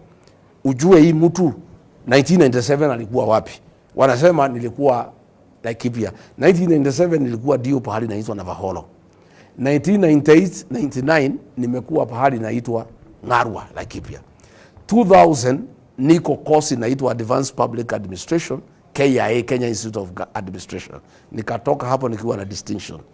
2001 nimekuwa attached kwa Uhuru Kenyatta kama PA wake. Tumeenda na yeye mpaka December 27, 2002 Saa ile tumeshindwa ndio nimeresign. Sasa utasema mtu alikuwa kazini na Ruto, natugua Ruto kwa sababu tulikuwa tunasaidia Uhuru. Unasema alifutwa 1997 na 2002 tuko na Ruto tukifanya kazi. Kama ndio mbona utampeleka koti? Ni ya nini? Why do you want me to waste my time? Mimi niko na pesa ya kushinda nikilipa mawakili. Si unawasha ujinga kama hiyo iendelee. Unajua huyu profesa ni mtu sijui ni nini. Unajua ukikaa na mtu ya standard 2 na standard 6, nafikiri ile kitu tunaitwa osmosis. Movement of molecules from high concentration to low concentration. Ukikaa na watu ya standard 2 na standard 6 wanakuleta chini. A whole professor anaforge barua ati nimefutwa kazi 1997 na mimi 1998 niko kazini, 1999 niko kazini, 2002 niko KIA nafanya course, 2001 and 2 niko PA wa Uhuru Kenyatta nikiwa serikalini. Nimetoka baada ya sisi kupoteza uchaguzi 2003. I have no time to answer such nonsense. It speaks a lot about your reputation, Mheshimiwa. Why can't you come out wakati kitu kama hicho kimetokeza na waambie Wakenya kwamba hapo wanasema uongo? Sasa nikuulize ndugu yangu, nikifuata ile maneno iko social media ya kujibu kile kitu nasema juu yangu, nitafanya kazi za ngapi? I dismiss those things with contempt. Hata ni vile tu mmeuliza, sijataka kujibu. I have no time. Mimi niko very busy kufukuza William Ruto aende nyumbani. Niko very busy kupanga Kenya. Niko very busy kujua ni matatizo ya Wakenya. Niko very busy na mambo ya wakulima, wafanyabiashara, watu ya payslip, wale ambaye mambo yao imepata shida. Sasa ikiwa kila mtu akiweka kitu kwa social media nikuwe nikijibu, nitafanya kazi yangu saa ngapi? I have no time. Na Wakenya wananijua mimi. So kama nilikuwa nimeiba, si unipeleke, si criminal offenses have no time limit. Si hiyo Saparano ni mtu wako na nguvu mingi, si unishika unipeleke kotini. Mheshimiwa, kesho kwenye ziara yenu hapa Meru inalenga sana maeneo ya Nyambene ambapo kuna mimea ya miraa. Miraa ni sekta ambayo imekumbwa na matatizo kadhaa. Watu wanasema airport kuna cartel kutoka hapa kwenda Somalia, ambapo unasikia bonde itafunguliwa, ikikaa unasikia haijafunguliwa. So watu wa Nyambene hapa wanauliza, hebu uliza Mheshimiwa Rigiji, yeye ni msema kweli, sasa truthful man. Wakati ni nini unajua sio kuhusu hiyo sekta ya miraa, shida iko wapi? Mimi na William Ruto tulikuwa tumekubaliana ya kwamba tukipata serikali tutasaidia watu ya miraa pale Nyambene na pale Tigania. Na tukakubaliana kwa kauli moja ya kwamba tutatafuta balozi kutoka Nyambene aende kwa nchi ya miraa akatafuta soko. Tukamchukua Kubai Kiringo aliyekuwa mjumbe wa Igebe Central, akakuwa balozi yetu katika Somalia, aende kutafuta soko. Na mimi mwenyewe nikasukuma mpaka akakuwa balozi na nikabrief yeye na akaenda Somalia. Lakini tukapata matatizo kwa sababu hii biashara ya miraa iliingiliwa na rais mwenyewe kupitia watoto wake na Aden Duale. Hao ndio wenye kufanya biashara ya miraa, ndio imesabaratika. Hiyo ndio ukweli. Mimi kama hasi hao waseme si hawa. Hapo Mheshimiwa, tungetaka kujua unaposema rais na watoto wake na Aden Duale wameingilia kivipi? Si nimekuambia ndio wanafanya biashara ya miraa. Wanapeleka wapi? Ndio wananunua na wapeleka ng'ambo. Sasa watu wetu wale walikuwa wanapeleka direct wamekatwa. That is the problem. Hiyo ndio shida ya biashara ya miraa. Gikunda kutoka Kaaga anasema wakati wa siasa mnakuanga na suluhisho ya miraa sana, lakini mkishachaguliwa hayo mambo sijui yanapotelea wapi. Mimi nimewaambia nilijaribu nikafurushwa. Ningetatua vile nitatua mambo ya kahawa, nilikuwa nimeamini nitatatua mambo ya miraa. Ungefanya nini? Si nakwambia nilikuwa nafanya na Kubai Kiringo miaka 2. Yes, ndio. Ulifanya nini miaka 2? Si nakwambia kitu ya kwanza niliweka Kubai Kiringo aende pale Somalia. Are you the appointing authority of the president? No, umetuambia wewe ndio utafutia. Serikali yetu ilikuwa ya ulituambia wewe ndio utafutia Mithika Linturi kazi. Yes. Ukatafutia Jafeth Koome kazi. Yes. Unajua aliingia hata kabla wewe uingie kwa kiti. Hapana. Koome alikuwa kikanjo, wewe ujui, una habari. Koome alikuwa appointed inspector general, saa ile mtu ambaye ameresign kama tuko kwa ofisi. Wewe una habari, umechelewa. Ulisikia nikifukuzwa kwa mambo ya shares. Hii shares ilikuwa ni kutafutia watu wetu kazi. Hii si ulisikia nimefukuzwa ati mimi ni mtu ya shares. Ni kwa sababu nilikuwa nasema wewe William Ruto tumekupatia 47% of our vote. Sisi tunataka kiti ya agriculture ya Mithika Linturi. Tunataka kiti ya Attorney General ya Justin Muturi. Tunataka ambassador wa Somalia Kiringo Kubai. Mimi ndio nilikuwa natetea.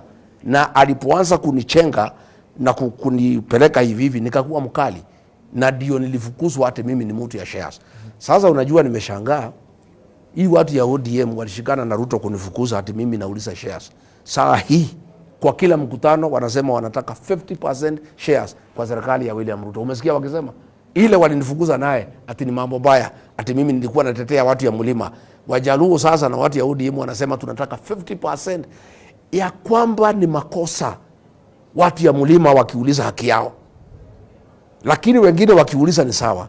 Ile ya kuhuzunisha ni ya kwamba wajumbe wa Meru na seneta wa Meru walifukuza mtoto yao kwa kuuliza watu ya mlima wapatiwe haki yao. Hiyo ndio kitu ile ya kushangaza na kuhuzunisha. Ati Rigathi Gachagua alikuwa anasema sisi watu ya mlima tulikupatia 47% of our vote. Tunataka tujengewe barabara, tunataka maji, tunataka stima, tunataka university, tunataka watoto wetu waandikwe kazi, tunataka tukue kwa jeshi, watoto watu waende polisi. Hiyo ndio nilikuwa mimi nauliza. Watu ya nyumbani wakadanganywa na Ruto wakapewa pesa. Atifukuzeni Rigathi Gachagua anauliza shares ya Mlima Kenya, na hao ni watu ya Mlima Kenya. Tangu nitoke iko nini? Hakuna mtu ya kuuliza, hakuna mtu ya kutetea. Watu wetu wanafutwa kazi, hakuna barabara inaendelea, hakuna maji, hakuna chochote, hakuna mtu yeyote ya kutetea watu ya Mlima Kenya. Huyu Kindiki ni hesa, ni mfanyikazi wa Ruto, hawezi kuuliza swali. Huyu Kadhuri Murungi hawezi kuuliza swali. Hao wajumbe wote ya Meru hawezi kuuliza swali. Mimi ndio nilikuwa natetea wa Meru. Nilipofukushwa, Linturi akafukuzwa, wa Meru wamezama. Lakini msijali, tutapata nafasi nyingine, tuunde serikali upya, tujipange vizuri, ndio tupate haki yetu kama watu ya Meru. Niko na swali. Umesema unapenda Meru sana. Kuna kijana alipotea, Mwenda Bijewe. Kuna kitu unajua kuhusu kupotea kwake, kwa sababu mliingia Mwenda akiwa amepotea. Sasa wakati wako wa miaka 2 katika serikali, do you know anything about Mwenda Bijewe? Nilijaribu ikakuwa ngumu. Mimi mwenyewe nilitoa hakikisho kwa mama ya huyo kijana ya kwamba tukipata serikali tutajaribu kusaidia kutafuta huyu mtoto. Mimi nimefuatilia, polisi wamenisungusha mpaka nimetoka. Sasa ningefanya nini? Wamenisungusha mpaka nimetoka. Sasa mimi ile tu nataka kusema ya kwamba hiyo maneno ya watu kupotea, hiyo maneno ya watu kutekwa nyara. So what do you know about him? I know nothing. We were not in government, so I don't know. So when tumeingia, tumejaribu kufuatilia na DCI. Mlengo mmoja, mbona usimuulize nini kilifanyikia? Sio utatafuta Matiang'i umuulize mkipatana naye.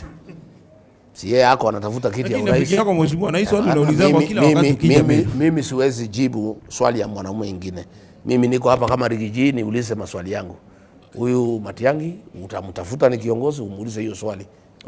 Acha nikuulize hii basi. The infrastructure fund bill ambayo mliweza kuipinga jana, pengine kwa nini? Tunapinga kwa sababu mali ya umma lazima ipitishwe na bunge. Hii inaenda bila kupitishwa na bunge. Number 2, mali ya umma lazima ikuwe audited by the Auditor General. Na hiyo ni katiba ya Kenya, sio mimi nasema. Hii ni maneno ya kukeuka katiba ya kwamba wauze mali ya Kenya bila idhini ya bunge, watumie mali ya Wakenya bila kuulizwa swali na Auditor General. Hiyo itakuwa ni wizi tupu, na hii ni pesa ya campaign. Ndio tunasema kama unataka kuokota pesa ama kukopa, ufuate sheria ya Kenya. Lazima ukope pesa, lazima upate idhini ya National Assembly. Ukishakopa hiyo pesa na umetumia, lazima iidhinishwe na Controller of Budget ukitumia. Na ukishamaliza kutumia, lazima ikaguliwe na Auditor General ya kwamba kama hiyo pesa imetumika vizuri. So hii fund imewekwa ni kitu shwara tu, haina mtu, haina ukaguzi, haina idhini, haina chochote. Ni rais na mawaziri wake wafanye vile wanataka. Lakini mheshimiwa, walipitisha 5 trillion, si ndio? Sasa mtafanya nini na ishapita? Ni mambo mingi sana wamepitisha kinyume na sheria na imepingwa kotini. Hata hii itapingwa kotini na itapingwa kwa sababu ni kinyume na katiba ya Jamhuri ya Kenya. Na koti ni kazi yake kuhakikisha ya kwamba tumefuata katiba ya Jamhuri ya Kenya. Hivyo mmejipanga kwenda kotini? Tumejipanga. Asante. Mheshimiwa, kuna swala ambalo linaendelea hapa Meru. Hii wiki mwanzo Mheshimiwa Mithika Linturi ambaye ni rafiki yako na mkono kwenye DCP amejitokeza bayana akasema ndio gavana Kawira Mwangaza aondolewe kwenye ofisi. Kuna hongo ilitolewa pale Senate ya 100 million ambayo ilikuwa imepewa Mheshimiwa Kadhuri Murungi. Pia umekuwa ukilalamika kwenye upande wako ukisema hawa maseneta waliongwa, wabunge waliongwa. Je, kwa mtizamo wako gavana wa Meru Mheshimiwa Kawira Mwangaza alitendewa haki? Hapana. Gavana wa Meru Kawira Mwangaza alitendewa kinyama. Na mimi napinga, na nilipinga sana. Na alitolewa kama nimetoka, nilikuwa nimekataa. Rais aliandamana na Kawira wakiwa na Kindiki for a long time kujaribu kumtoa. Mimi nikamuita, nikaita ma MCA, nikawaongelesha, nikatafuta amani karibu mwezi 6. Wakataka kumtoa tena. Mimi nikaongelesha maseneta, nikamwambia hapana. Huyu mama Kawira alichaguliwa na watu ya Meru na ni mama. Apewe nafasi amalize muda wake. Wameru wakiona hajafanya kazi vizuri, hata kama amepotea, watamtoa. Kwa nini mnataka kushikana watu wachache mtoe Kawira Mwangaza? Hiyo maneno yote ilipangwa na William Ruto. Na ndio mwenye kutoa pesa. Na hao maseneta kwanza Kadhuri ni very notorious pale bunge kuchukua pesa, kuchukua hongo, kufukuza magavana. Hata pesa ya kunifukuza mimi Rigiji, Kadhuri Murungi ndio alipewa kupatia maseneta, kila seneta shilingi milioni 10. Na yule ambaye yako kichwa ngumu milioni 20. Huyu Kadhuri Murungi ni mfisadi zaidi pale katika Senate na ni broker ya kuchukua pesa na kueneza mahongo. Na walikosea watu ya Meru kwa sababu huyu Kawira Mwangaza alishindana na Kiraitu Murungi mwanaume. Akashindana na Mithika Linturi mwanaume, akawaangusha wote wawili. Wangepatia watu ya Meru heshima. Wawapatie nafasi ya miaka 5 contract ya watu wa Meru na Kawira Mwangaza amalize. Kama ni kweli Kawira ametatiza kazi ama ameharibu, wa Meru wale walimpatia contract wangeterminate hiyo contract, wachague mtu mwingine. Lakini ni makosa sana. Hata impeachment yangu hakuna makosa nilikuwa nimefanya, ni hongo. Sasa kwa mtazamo wako, labda mheshimiwa, tungetaka kujua hivi, sababu ulikuwa pale kama deputy president, aswa ni nini atwa ili mbindu afukuza Kawira Mwangaza? No, ni mambo ya Ruto kutatiza Meru. Ruto hakutaka amani Meru kwa sababu hakuna kazi alikuwa amepanga kufanya. Kwa hivyo alikoroga siasa ya Meru, ndio Meru kusifanyike kazi yoyote. Akakoroga, anatafuta ma-MCA, anapatia pesa, pigeni Kawira. Anatafuta wabunge kupitia Kadhuri, pigeni Kawira.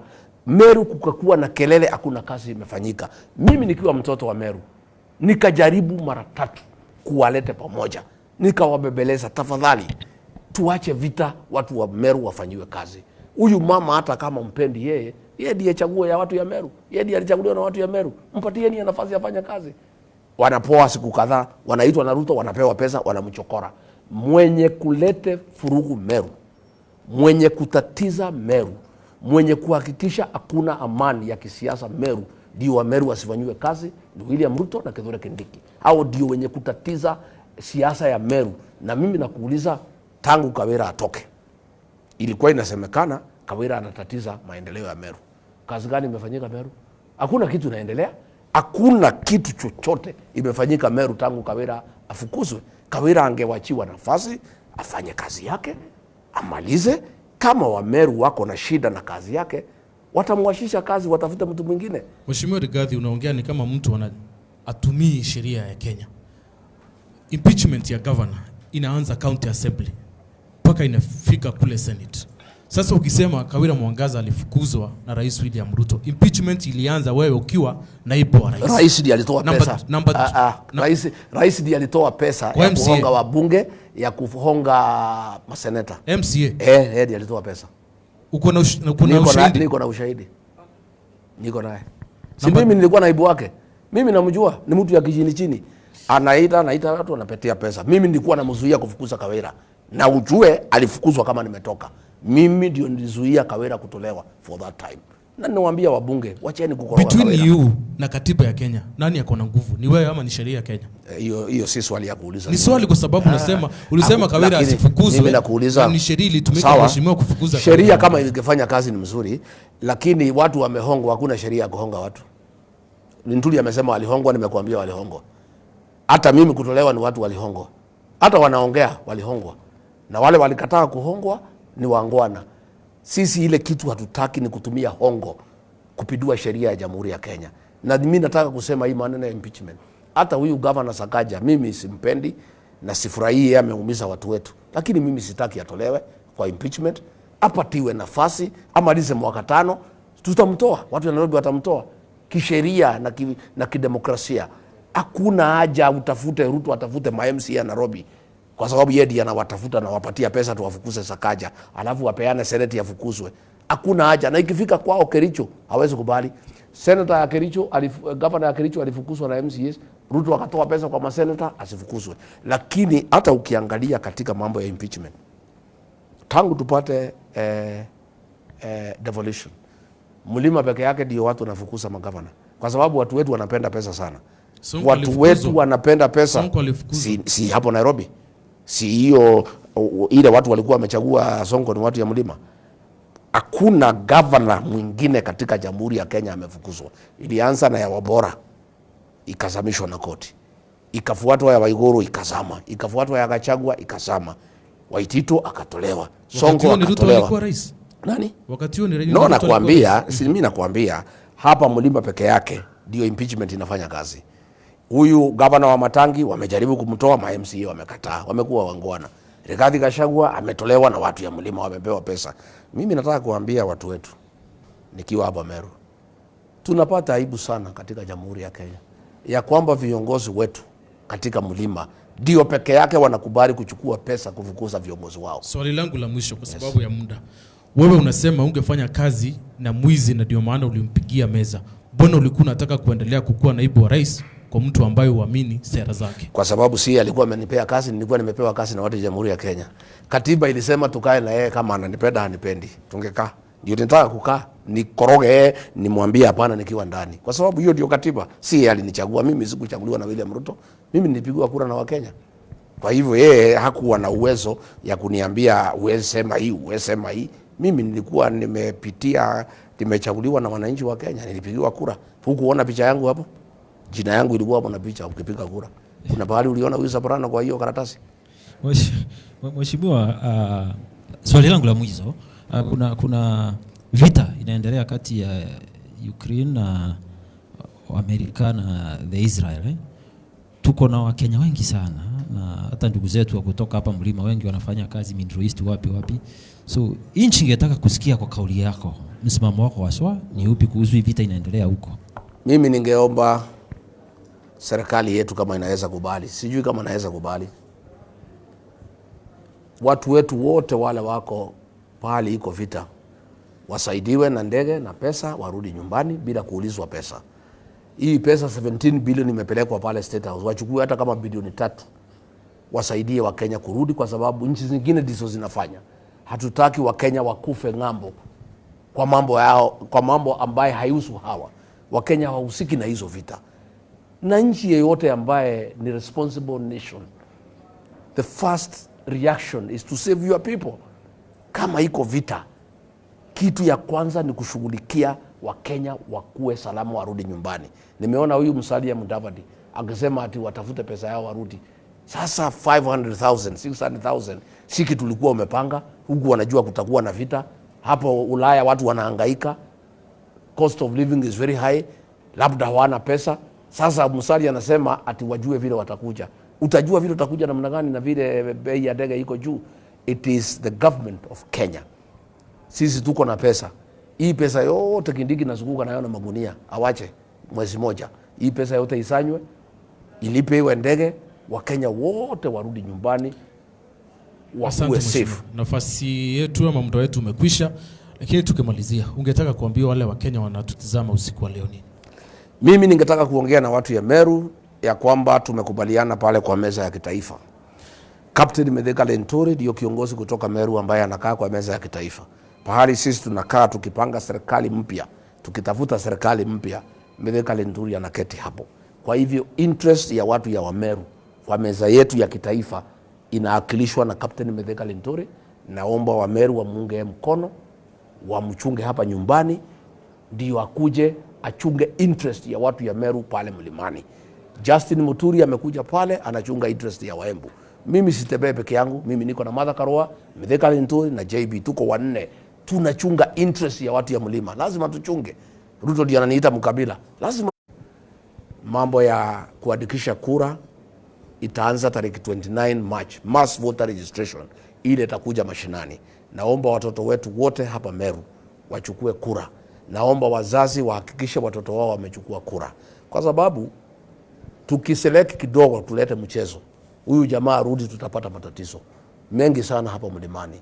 Na kwa hivyo ni kila mtu ajiandikishe kura, kila mtu akuwe tayari. Mwaka ujao tarehe 10 mwezi wa 8 tuamuke mapema saa 9 tukue kwa laini, tupige kura, tufukuze huyu jamaa, tutafute rais mpya. Alafu hapa Meru tuko na project Fagilia. Wale wasaliti wote wa jamii yetu ya Wameru, wabunge wote na senator ambaye wametuuza kwa Ruto, ambaye wameenda kushughulikia tumbo zao, ambaye hawatatii Wameru, wakienda State House kazi yao ni kuchukua pesa, hawana haja na watu ya Meru. Walichaguliwa na Wameru, wamewaacha hawa wanashughulikia tumbo zao. Tuko na mpango naitwa Fagilia ya kuondoa hao viongozi wote, tutafute viongozi wapya ambaye wataheshimu Wameru, ambaye watawatumikia, ambaye hawatachunga tumbo zao, ambaye wataenda bunge kupitisha sheria ya kusaidia watu ya Meru. Hao ndio walienda wakapitisha finance bill ya kuumiza Wameru.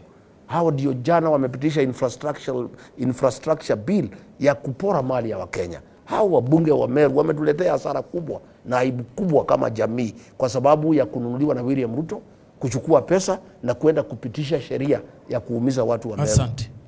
Asante Mheshimiwa Rigathi Gachagua. Nimeshukuru sana. My fellow journalists, asanteni sana. Na para bonde ba tona akiri Waro TV na utotigera akiri Waro FM, asanteni sana utupo kwa wina batwe.